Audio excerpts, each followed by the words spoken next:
믿음의 권능. 오늘날의 강단에 참된 믿음의 속성을 명확히 설교하는 믿음의 사역자들로 가득 채워져야 하겠다. 이것은 능력 있는 설교를 발견할 수 있는 정신적 발판이다. 이것은 전능하신 하나님께서 우리의 설교를 그의 능력으로 굳게 붙들어 주시는 제2의 수단이기 때문이다.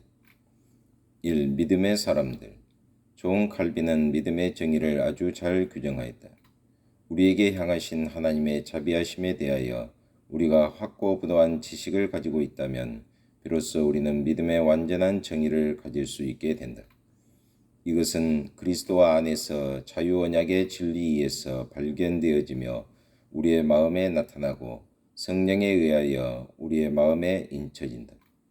그리스도를 위하여 사람의 모든 죄가 용서받게 된다는 것을 굳게 신뢰하는 것이 포함되고 있는 믿음에 대한 그 정의는 하나님의 자녀들이 온갖 종류의 의혹과 불확실 때문에 고민에 빠지는 가능성을 부인해 버리는 것을 뜻하는 것이 아니다. 그러나 칼빈은 믿음에 대한 확신이 부족한 것은 성도에게, 특별히 목사에게는 아주 비정상적인 현상이라고 그의 정의에서 주장하고 있다. 사도들의 경험은 실제로 틀림없는 확신을 지닌 것이었다. 설교자는 모든 성도들과 마찬가지로 사탄의 불같은 창살을 알아야 한다. 그는 불신앙과 씨름하게 될 것이다. 그러나 능력 있는 설교를 하지 못하도록 저지할 지속적인 불확신, 즉 그가 신자인지 아닌지를 확신치 못하면서 어떻게 다른 사람들을 권면할 수가 있는가?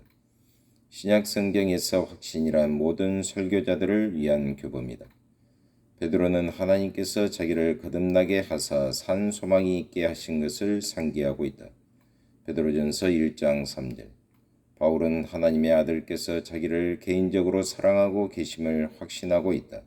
갈라디아서 2장 20절. 요한은 사망에서 생명으로 옮겨진 것을 알고 있다. 요한 1서 3장 14절. 많은 기독교인들의 전기들도 같은 증거를 하고 있다. 조지 휘필드 목사도 그의 일기에 다음과 같이 기록하고 있다. 그리스도께서 내 안에 계시고 내가 그 안에 있음이 얼마나 확실하게 느껴지는가.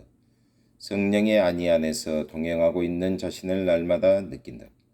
무한한 평강으로 채워주시며 신선하게 해주시는 것을 얼마나 많이 체험하는지 모른다. 찰스 스펄전 목사도 그의 일기에 기록하기를 하늘에 있는 모든 성도들처럼 과거에 받은 축복으로서가 아니라 지금 확실히 느껴지는 것, 오 성도의 안전함이여 라고 기록했다. 안드류 보나는 기록하기를 수년 동안 실로 내가 기억할 수 있는 만큼 오랫동안 그리스도로 말미암아 하나님께로 나아가는 길을 내가 발견한 이후 단 하루도 그의 은혜의 보좌 앞에 나가는 나의 길을 상실한 적이 한 번도 없었다. 나는 매일 언제나 눈부신 빛을 받은 것은 아니었으나 그러나 매일 햇빛을 보았지 내 영혼의 어두움을 본 적이 한 번도 없다라고 했다. 그는 9년이 지난 다음에도 비슷한 글을 썼다. 주님은 60년 동안 날마다 그리스도를 의지하도록 힘을 주셨다. 그리스도를 만난 그 해에 나를 붙들어 주신 후 언제나 그분을 사랑하도록 한 번도 나를 어두움 속으로 빠뜨리지 않으셨다. 교인들이 힘과 용기를 얻기 위해서는 교회의 지도자들을 의지할 수 있다. 대신에 만일 목사들이 약하고 확신이 없고 의심적인 상태에 있다면 양무리들은 어디로 가야 하는가? 교회가 설교자들을 확실하게 해주도록 교회의 이한자들을 힘써 노력을 기울이게 하는 상황은 모든 것을 쉽게 개발할 수 있다. 사역을 위한 후보생들은 성령과 믿음이 충만한 자여야 한다고 사도행전 6장 3절로 5절 말씀이 분명하게 말하고 있다. 성도들만이 아니고 그렇다고 영적인 사람들만 그래야 하는 것이 아니라 모든 사역자들도 성령과 믿음이 충만한 사람이어야 한다. 사역자들은 여호와 하나님을 신앙함에 있어서 탁월해야만 하고 믿음의 확신으로 가득 찬 사람이어야 한다. 그러면 그것이 그들이 설교할 때 힘을 부여해 준다. 다윗은 증거하기를 내가 믿는 고로 말하느니라고 하였다. 시편 116편 10절. 바울 역시 같은 경험을 하고 있다. 우리도 믿는 고로 또한 말하노라. 고린도 후서 4장 13절. 그것은 아주 위력 있는 로마 교회 성도들의 믿음이었고 전 세계에 알려졌다. 로마서 1장 8절. 이것은 데살로니가 교인들에게도 마찬가지였다. 데살로니가전서 1장 8절. 똑같은 사실이 구약의 특색을 이루고 있다. 엘리후는 연장자들이 욥을 위안하고 있는 말을 열심히 들었다. 그러나 끝까지 침묵을 더 이상 지킬 수가 없었다. 나도 내 본분대로 대답하고 나도 내 의향을 보이리니 내게 말이 가득하고 내 심령이 나를 강박함이니라. 보라, 내 가슴은 봉한 포도주 같고 새 가죽 부대가 터지게 된 같구나. 내가 말을 바라해야 시원할 것이라. 내 입을 열어 대답하리라. 욥기 32장 17절로 20절. 그는 말해야만 했다. 그가 말하는 것이 욥의 상황에 답변을 주는 것이라는 확신이 그를 강권하였다. 믿음은 담대한 마음을 주며 자체의 능력을 지니고 있다. 히브리서 11장은 성경에서 믿음의 능력이란 주제를 다룬 위대한 장이다. 믿음에 대한 히브리서 저자의 정의는 바라는 것들의 실상이요 보지 못한 것들의 증거이다. 히브리서 11장 1절. 그는 이 정의를 여러 가지 측면에서 설명하고 있다. 그가 우리에게 말하는 것은 믿음으로 말미암아 우리가 강단에도 설 수가 있고 하나님께서 천지를 지으셨다고 선언할 수 있다는 것이다.